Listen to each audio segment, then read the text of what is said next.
up, guys? Doing another What's Next. This is on former WBA featherweight champion Jesus Rojas. He's currently my number 7 featherweight in the world right now. That's 126 pounds. Haven't heard anything since his last fight in May of last year. He fought some nobody, scored a TKO win. He was bouncing back in that fight off of a close controversial 12-round decision loss where he lost the WBA title to Shu Kan of China. I know he wanted a rematch, but that never came to fruition.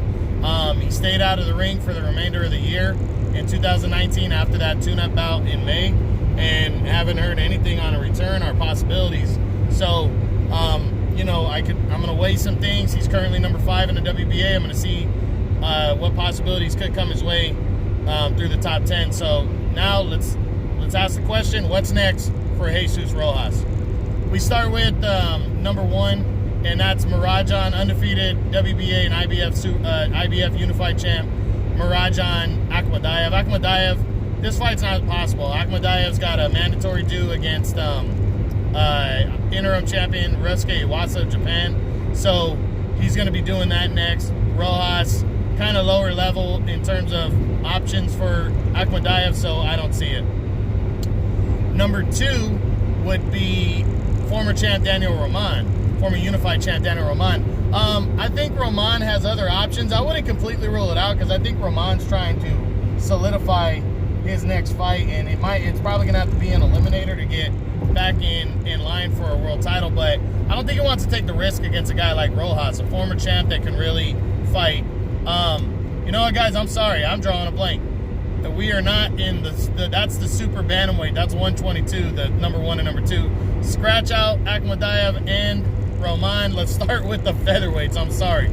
Number 1 at featherweight is the undefeated Josh Warrington of the United Kingdom, the IBF champion. Him and Rojas, not going to happen next. Warrington is set to unify belts against the guy Rojas lost his title to, Shu Kan of China. That's the fight that's going to happen next, so no chance there. Number 2 is Gary Russell Jr., the WBC champ. I don't see it. Rojas isn't a big name. Russell's either going to make mandatories, unifications if they're possible, which doesn't look likely, or he's going to be moving up in weight. Rojas isn't any one of those, so yeah, that's not going to happen. Number 3 is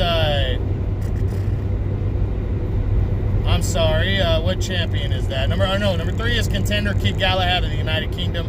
Galahad is already the IBF's mandatory number 1 contender. He doesn't have to take a risk and face a guy like Rojas. Rojas really hasn't doing much right now, so no chance of this one. Number 4, former 2-division world champion Carl Frampton. Frampton's moving up to 130 next and challenging for the WBO 130-pound title.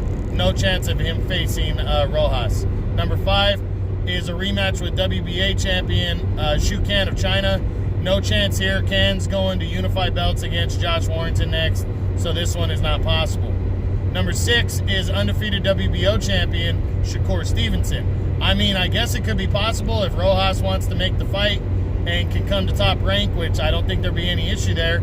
I don't see Rojas as a golden boy guy on their roster anymore, unless he is, but I guess the fight could happen. It'd be a big question of whether Stevenson would want the fight, want to take a risk against a guy like Rojas next, or just move up in weight. So I'm leaning towards the less likely on this one. Number 7 is Rojas. Number 8 is former world title challenger Tusko Nayanbayar. Nayanbayar's coming off the loss to Gary Russell. I don't think he'd want to face a guy like Rojas next unless he had like a mandatory shot on the line or a vacant title. And Rojas isn't ranked high enough in any of the divisions to get something like that. Number 9 is former world champion Isaac Dogboe, former 122-pound champ. Dogboe, by the time he comes back, it's going to be a year and some change, So I don't see a showdown with Rojas being possible, so I'm going to say no to this one.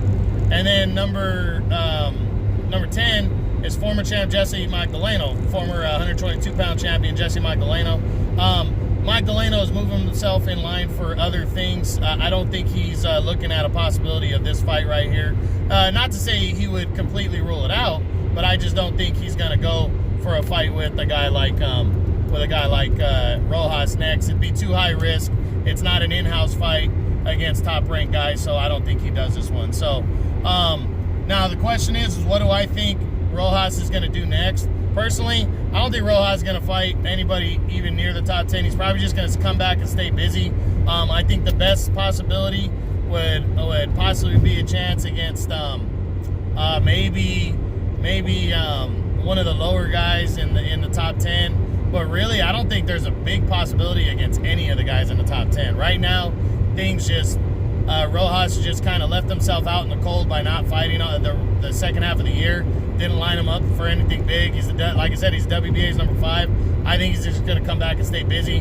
Maybe he'll get 1, 2 of those, move up the WBA rankings, and by next year he could be challenging for the title or in a final eliminator. So that's it. That's the what's next on former world champion Jesus Rojas at featherweight, my number 7 featherweight. Hope you enjoyed it. True Boxing. You've been hit with the truth.